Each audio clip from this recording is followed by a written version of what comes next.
નમસ્કાર મિત્રો, કેમ છો તમે બધા? મજામાં છો ને? તો આપણે નવું લેસન જોતા હતા, તેમાં આપણે આર્થિક વિકાસનો અર્થ, તે ઉપરાંત આર્થિક વૃદ્ધિ અને આર્થિક વિકાસના તફાવત વિશે આપણે ચર્ચા કરી. આજે આપણે વિકાસશીલ અર્થતંત્રના લક્ષણો વિશે અભ્યાસ કરીશું. તો વિકસિત અર્થતંત્ર અને વિકાસશીલ અર્થતંત્ર માથાદીઠ આવકના આધારે અલગ પાડવામાં આવે છે. વિશ્વ બેંકના 2004ના વિશ્વ વિકાસ અહેવાલમાં $735થી ઓછી માથાદીઠ આવક ધરાવતા દેશોને વિકાસશીલ અર્થતંત્ર તરીકે ઓળખવામાં આવે છે. તો મિત્રો, પ્રથમ આપણે અહીં લીટી દોરીશું.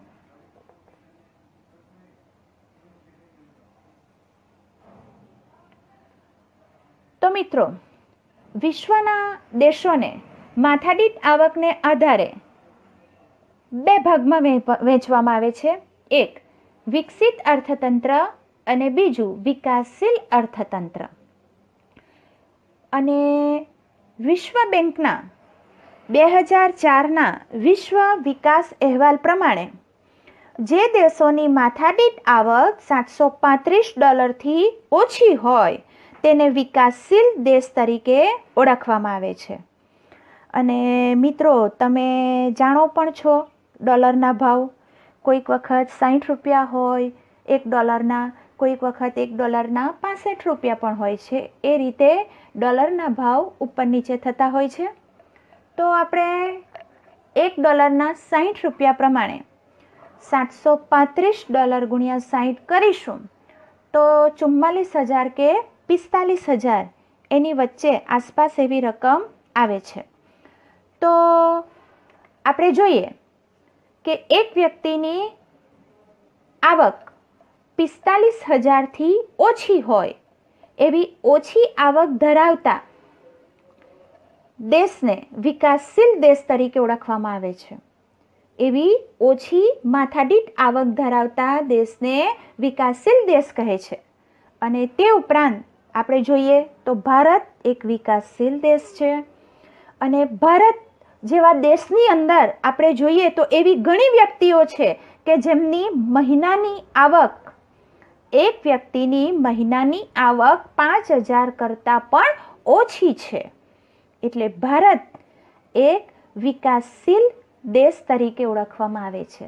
જ્યારે વિકસિત દેશોની વાત કરું તો વિકસિત દેશોની આવક $735 કરતાં કેવી હોય છે? માથાદીઠ આવક તેમની વધારે હોય છે. એટલે એ દેશો વિકસિત દેશ તરીકે ઓળખવામાં આવે છે. તો હવે આપણે જોઈએ વિકાસશીલ અર્થતંત્રના લક્ષણો. તો વિકાસશીલ અર્થતંત્રના લક્ષણો ટોટલ 9 છે. 1. નીચી માથાદીઠ આવક. 2. વસ્તી વૃદ્ધિ. 3. કૃષિ પર અવલંબન. 4. આવકની વહેંચણીની અસમાનતા. 5. બેરોજગારી. 6. ગરીબી. 7. દ્વિમુખી અર્થતંત્ર. 8. પાયાની અપર્યાપ્ત સેવાઓ. અને 9. આંતરરાષ્ટ્રીય વ્યાપારનું સ્વરૂપ. તો મિત્રો, આજે આપણે વિકાસશીલ અર્થતંત્રના લક્ષણોમાં પહેલું લક્ષણ આપણે જોઈએ નીચી માથાદીઠ આવક. તો વિકાસશીલ દેશોની રાષ્ટ્રીય આવક નીચી જોવા મળે છે.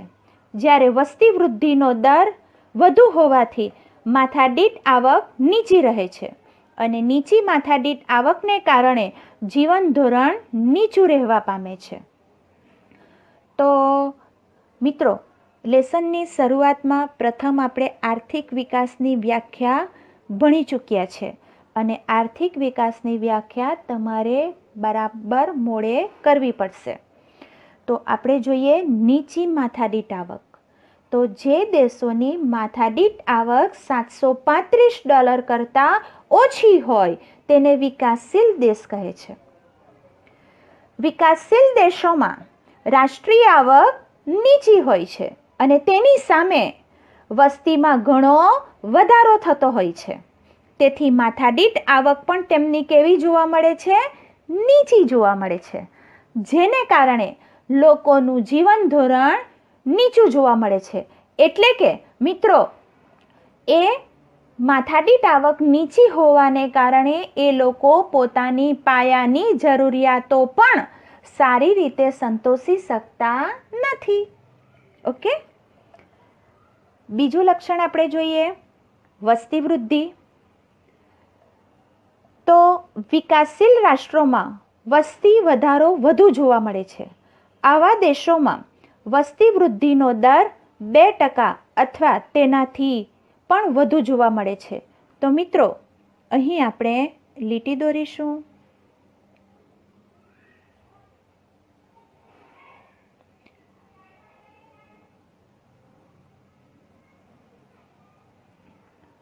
તો વિકાસશીલ રાષ્ટ્રોમાં આપણે જોઈએ તો વસ્તી વધારો વધુ જોવા મળે છે અને આવા દેશોની અંદર વસ્તીમાં દર 2% અથવા તો તેનાથી પણ વધુ વસ્તી વૃદ્ધિનો દર જોવા મળે છે.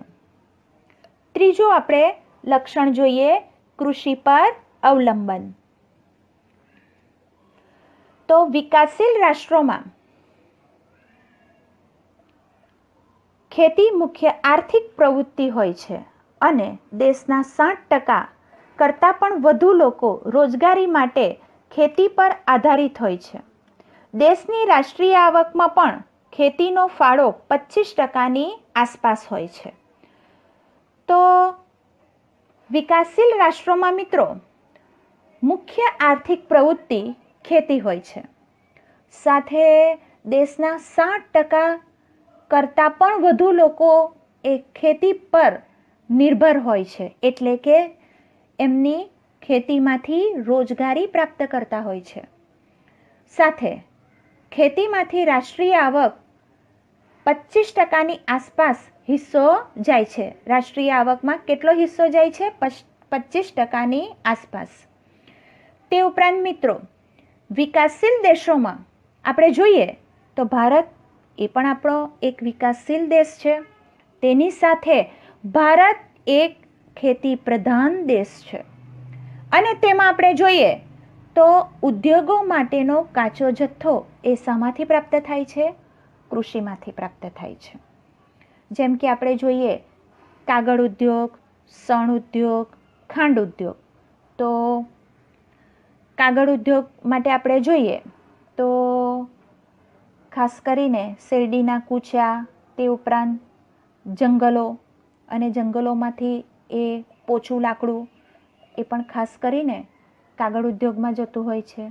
સુતરાઉ કાપડ ઉદ્યોગ, તો સુતરાઉ કાપડ ઉદ્યોગ માટે આપણને શું જોઈએ છે? તો કપાસ જોઈએ છે. તો કપાસ એ પણ આપણે ખેતી દ્વારા જ ઉત્પન્ન કરીએ છીએ. શણ ઉદ્યોગ, શણમાંથી કંતાન, કોથળા વગેરે બનાવીએ છીએ. તે ઉપરાંત ખાંડ ઉદ્યોગ, તો આપણે ખેતીમાં આપણે શેરડીનું ઉત્પાદન કરીએ છીએ. ઓકે, આવકની વહેંચણીની અસમાનતા. વિકાસશીલ રાષ્ટ્રોમાં આવક તથા ઉત્પાદનના સાધનોની વહેંચણીમાં અસમાનતા જોવા મળે છે. આ અસમાનતા ગ્રામીણ અને શહેરી બંને વિસ્તારોમાં જોવા મળે છે. તો મિત્રો, આવકની વહેંચણીની અસમાનતા એટલે દેશમાં રહેતા લોકોની એકબીજાની આવકમાં ઘણો મોટો ફરક હોવો તે. તો એનો મતલબ એ થાય કે દેશમાં રહેતા અમુક લોકો જે ખૂબ જ શ્રીમંત હોય અને ભૌતિક સુખ સગવડો જેમ કે જમીન, ઘર, ગાડી, બંગલા, ઘરેણાં વગેરે જેવી વસ્તુઓ ખૂબ જ સરળતાથી મેળવી શકતા હોય છે. જ્યારે દેશના અમુક લોકોની આવક એટલી બધી ઓછી હોય છે કે તેઓ ભૌતિક સુખ સગવડો તો મેળવી શકતા નથી, પણ પોતાની પાયાની જરૂરિયાતો પણ સરળતાથી સંતોષી શકતા નથી. એવી અસમાન આવકની પરિસ્થિતિ દેશના ગામડામાં અને શહેરોમાં બંને વિસ્તારોમાં જોવા મળે છે. દેશના ટોચના 20% ધનિક લોકો રાષ્ટ્રીય આવકનો 40% હિસ્સો ધરાવતા હોય અને તળિયાના 20% ગરીબ લોકો રાષ્ટ્રીય આવકનો 10% હિસ્સો ધરાવતા હોય છે. મિત્રો, અહીં આપણે લીટી દોરીશું. આમ વિકાસશીલ રાષ્ટ્રોમાં આવક અને સંપત્તિનું કેન્દ્રીકરણ ધનિક લોકોમાં થયેલું જોવા મળે છે. તો મિત્રો, કહેવાનો મતલબ એ છે કે દેશની કુલ રાષ્ટ્રીય આવક જે હોય તેમાં આશરે 40% જેટલો હિસ્સો તો દેશના 20% જેટલા શ્રીમંત વર્ગ ધરાવતા હોય અને દેશના 20% જેટલા ગરીબ લોકોનો હિસ્સો રાષ્ટ્રીય આવકમાં માત્ર 10% જેટલો હોય છે. તે ઉપરાંત મિત્રો, ઉત્પાદનના સાધનોની વહેંચણીમાં પણ આપણને અસમાનતા જોવા મળે છે. તો ઉત્પાદનના સાધનો જમીન, શ્રમ, મૂડી અને નિયોજન. તો મિત્રો, આ જે ઉત્પાદનના સાધનો જે છે એ આ ટોપિક પૂરો થયા પછીના ટોપિકમાં આપણે એની ડિટેલમાં એની ચર્ચા કરીશું. તો ઉત્પાદનના સાધનોની વહેંચણીમાં પણ અસમાનતા જોવા મળે. તો જમીન, શ્રમ, મૂડી અને નિયોજન. તો મૂડી એટલે પૈસા, જમીન અને નિયોજન. તો નિયોજન એટલે કે વ્યવસ્થા, આયોજન જેવા સાધનો એ શ્રીમંત વર્ગ પાસે જ હોય છે અને ગરીબ વર્ગ પાસે તો માત્ર ને માત્ર શ્રમ જ હોય છે. તો મિત્રો, અહીં હું તમને એક ઉદાહરણ આપું તો કોઈ એક ધનિક વ્યક્તિ કોઈ એક વસ્તુનું ઉત્પાદન કરતી કંપની ધરાવે છે અને તેની કંપનીમાં કામ કરતા કર્મચારીઓને એ સારો પગાર આપતો નથી અને સરકારે બનાવેલા નીતિ નિયમ અનુસાર લાભ પણ પોતાના કર્મચારીને એ આપતો નથી, જેથી કર્મચારીઓનું જીવન ધોરણ કેવું રહે છે? નીચું રહે છે. સીધી વાત છે. પગાર જેનો ઓછો હોય તો એનું જીવન કેવું હોય? તો પગાર ઓછો હોય તો માંડ એ પાયાની જરૂરિયાતની વસ્તુઓ સંતોષવામાં પણ એ અસમર્થ રહે છે. તો એનું જીવન ધોરણ હંમેશા નીચું જ રહે છે. આમ વિકાસશીલ રાષ્ટ્રોમાં આવક અને સંપત્તિનું કેન્દ્રીકરણ મોટે ભાગે ધનિક વર્ગના હાથમાં જ રહ્યું છે. મિત્રો, અગાઉના લેક્ચરમાં આપણે વિકાસશીલ અર્થતંત્રના લક્ષણો એમાં આપણે 4 લક્ષણોનો અભ્યાસ કરી ચૂક્યા છે, જેમ કે નીચી માથાદીઠ આવક, વસ્તી વૃદ્ધિ, કૃષિ ક્ષેત્ર પર અવલંબન અને આવકની વહેંચણીની અસમાનતા. તો આજે આપણે બીજા વિકાસશીલ અર્થતંત્રના લક્ષણોની ચર્ચા કરીશું. તો એમાં બેરોજગારી, ગરીબી, દ્વિમુખી અર્થતંત્ર, પાયાની અપર્યાપ્ત સેવાઓ, આંતરરાષ્ટ્રીય વ્યાપારનું સ્વરૂપ. ઓકે, તો આપણે પહેલું જોઈએ બેરોજગારી. તો બેરોજગારી એ વિકાસશીલ દેશોનું મહત્ત્વનું લક્ષણ ગણી શકાય. આ દેશોમાં બેરોજગારીનું પ્રમાણ કુલ શ્રમિકોના 3% કરતાં વધુ હોય છે. આ દેશોમાં બેરોજગારી જુદા જુદા સ્વરૂપે જેવી કે મોસમી બેરોજગારી, છુપી બેરોજગારી, ઔદ્યોગિક બેરોજગારી વગેરે જોવા મળે છે, જે બેરોજગારી લાંબા ગાળાની હોય છે. તો મિત્રો, પ્રથમ આપણે અહીં લીટી દોરીશું. તો વિકાસશીલ રાષ્ટ્રનું મહત્ત્વનું લક્ષણ બેરોજગારી ગણી શકાય અને આ દેશોમાં બેરોજગારી જુદા જુદા સ્વરૂપે જોવા મળે.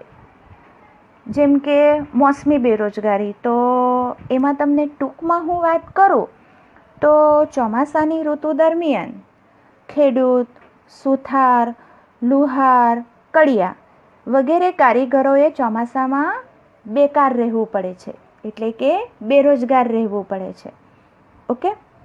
છુપી બેરોજગારી, તો જેમાં છુપી બેરોજગારી એટલે કે એક ઉદ્યોગ છે અને એ ઉદ્યોગની અંદર 100 માણસો કામ કરે છે, પરંતુ 100માંથી હવે હું 50 જેટલા કર્મચારીઓને નોકરીમાંથી છૂટા કરું છું એટલે કે એમને નોકરીમાંથી કાઢી મૂકું છું, બરાબર છે.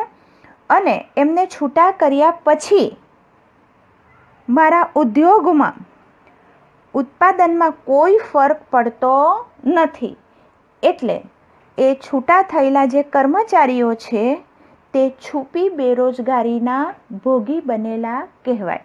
ઓકે.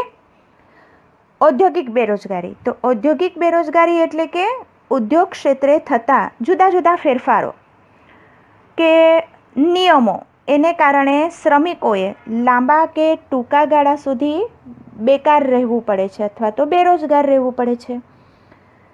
તો મિત્રો, એમ તો આપણે જોઈએ તો બેરોજગારીના ઘણા બધા પ્રકારો છે, તો એ બધા પ્રકારોની ચર્ચા આપણે લેસન નંબર 17માં કરીશું. ઓકે. તો આ બેરોજગારી એ જે જુદા જુદા સ્વરૂપે મળે છે, તો એ ગ્રામીણ અને શહેરી વિસ્તારોમાં એ જોવા મળે છે. અને જે બેરોજગારી લાંબા ગાળાની પણ હોય અને ટૂંકા ગાળાની પણ હોય છે. અને આ વિકાસશીલ દેશોમાં બેરોજગારીનું પ્રમાણ કુલ શ્રમિકોના 3%થી વધુ પણ હોય છે. આગળ જઈએ. ગરીબી.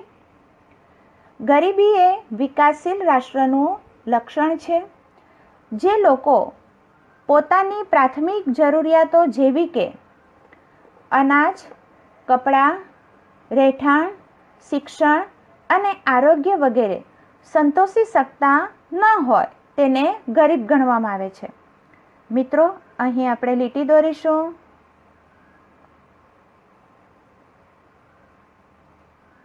ગરીબ કોને કહેવાય? તો એ ગરીબની વ્યાખ્યા છે.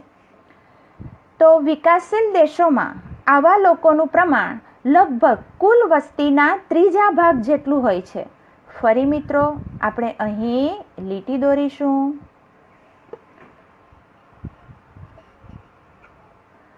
તો ગરીબી એ વિકાસશીલ રાષ્ટ્રોનું બીજું મહત્વનું લક્ષણ છે. તો મિત્રો, જે લોકો પોતાની પ્રાથમિક જરૂરિયાત જેવી કે અનાજ, કપડાં, રહેઠાણ, શિક્ષણ અને આરોગ્ય જેવી સેવાઓ પણ પૂરતી માત્રામાં સંતોષી શકતા નથી, તો તેને ગરીબ ગણવામાં આવે છે. અને વિકાસશીલ દેશોમાં આવા લોકોનું પ્રમાણ દેશની કુલ વસ્તીના 3 ભાગ જેટલું જોવા મળે છે. આગળ 7મું લક્ષણ, દ્વિમુખી અર્થતંત્ર. તો વિકાસશીલ દેશોમાં અર્થતંત્રનું સ્વરૂપ દ્વિમુખી પ્રવર્તે છે.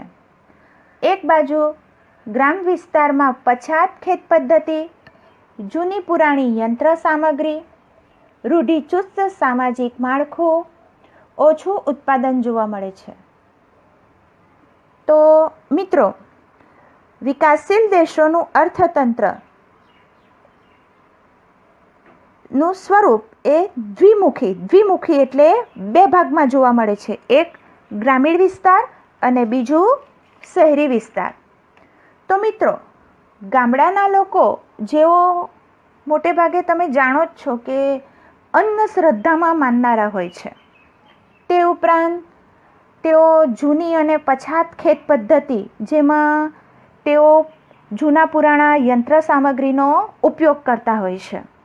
એટલે ખેતી ક્ષેત્રે જે નવા ટેકનિકલ સુધારા હોય કે જે નવી ટેકનિકલ પદ્ધતિ હોય તેનો તેઓ ઉપયોગ કરતા નથી. અને એ ટેકનિકલ પદ્ધતિનો ઉપયોગ નથી કરતા નવી ખેત પદ્ધતિનો ઉપયોગ નથી કરતા. તેથી ખેતી ક્ષેત્રે ઉત્પાદન પણ કેવું જોવા મળે છે? ઓછું જોવા મળે છે. તે સાથે વર્ષોની કુટુંબની રૂઢિચુસ્ત પરંપરા અનુસારની જીવનશૈલી તેઓમાં જોવા મળે છે. આગળ જઈએ. બીજી બાજુ શહેરી ક્ષેત્રમાં આધુનિક ઉદ્યોગો, નવી ઉત્પાદન પદ્ધતિ, આધુનિક યંત્રો વગેરે વૈભવી જીવનશૈલી જોવા મળે છે. મિત્રો, અહીં આપણે લીટી દોરીશું.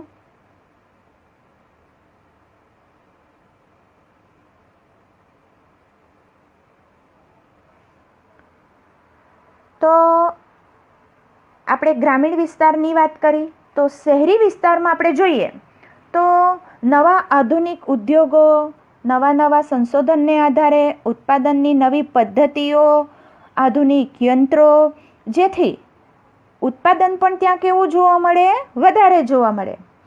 સાથે તેઓ વૈભવી જીવનશૈલી જીવતા હોય છે. એટલે ખાસ કરીને વાત કરું તો પેલું જે કંઈક ચીજ વસ્તુનું તેઓ ઉત્પાદન કરે તો વધુ ઉત્પાદન થાય તો તેમની આવકમાં પણ શું થાય? વધારો થાય. અને આવકમાં વધારો થાય એટલે એમનું જીવન ધોરણ કેવું આવે? ઊંચું આવે. ઓકે. એના પછીનું લક્ષણ આપણે જોઈએ, પાયાની અપર્યાપ્ત સેવાઓ.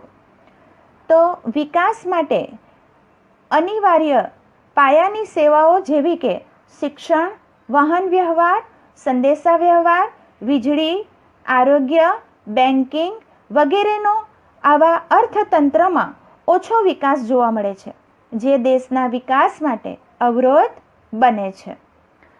તો વિકાસશીલ રાષ્ટ્રોમાં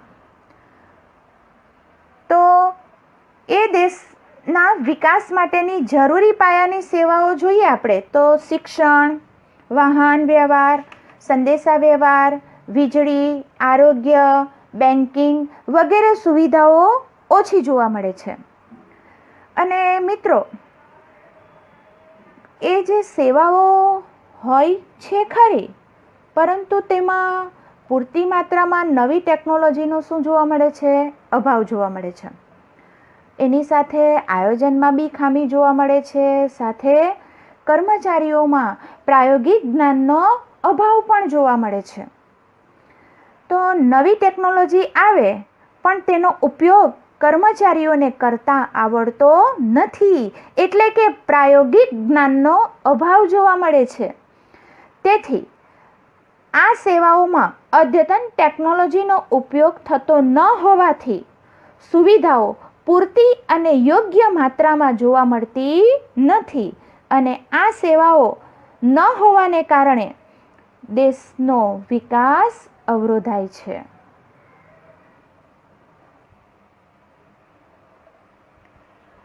આંતરરાષ્ટ્રીય વ્યાપારનું સ્વરૂપ. વિકાસશીલ દેશોમાં વિદેશ વ્યાપારનું સ્વરૂપ અને માળખું અલગ જોવા મળે છે. આ દેશો મુખ્યત્વે કૃષિ પેદાશો અને બગીચા પેદાશો તેમજ કાચી ધાતુઓની નિકાસ કરતા હોય છે. આ પ્રકારની નિકાસોની માંગ ઓછી હોય છે અને ભાવો નીચા હોય છે, જેથી નિકાસોની કમાણી ઓછી હોય છે. તો મિત્રો, વિકાસશીલ દેશોમાં વિદેશ વ્યાપારનું સ્વરૂપ અને માળખું અલગ જોવા મળે છે. એટલે કે મિત્રો, વિશ્વના અલગ અલગ દેશો સાથે વ્યાપારી સંબંધો વિકસાવવા. તો મિત્રો, તેને આયાત વ્યાપાર કે નિકાસ વ્યાપાર કહેવામાં આવે છે. તો આયાત વ્યાપાર એટલે કે વિદેશની ચીજ વસ્તુઓ આપણા દેશમાં ખરીદીને મંગાવવી.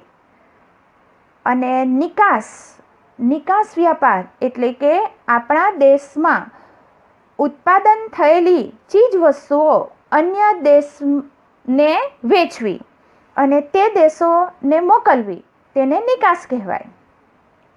તો મિત્રો, વિકાસશીલ દેશો મોટે ભાગે કૃષિ પેદાશો કે બગીચા પેદાશો તો કૃષિ પેદાશોમાં તમે જાણો છો કે અનાજ, કઠોળ અને શાકભાજી, અને બગીચા પેદાશોમાં ફૂલ, બરાબર, ફળ વગેરે વસ્તુ આવશે, કે કાચી ધાતુઓની તેઓ નિકાસ કરતા હોય છે. અને જે નિકાસોની માંગ પણ કેવી હોય છે? ઓછી હોય છે, અને તેના ભાવો પણ નીચા હોય છે, જેથી નિકાસની કમાણી કેવી જોવા મળે છે? ઓછી જોવા મળે છે. એટલે કે એ નિકાસની કમાણી ઓછી હોવાને કારણે તેઓને વિદેશી હુંડિયામણ કેવું મળે છે? ઓછું મળે છે.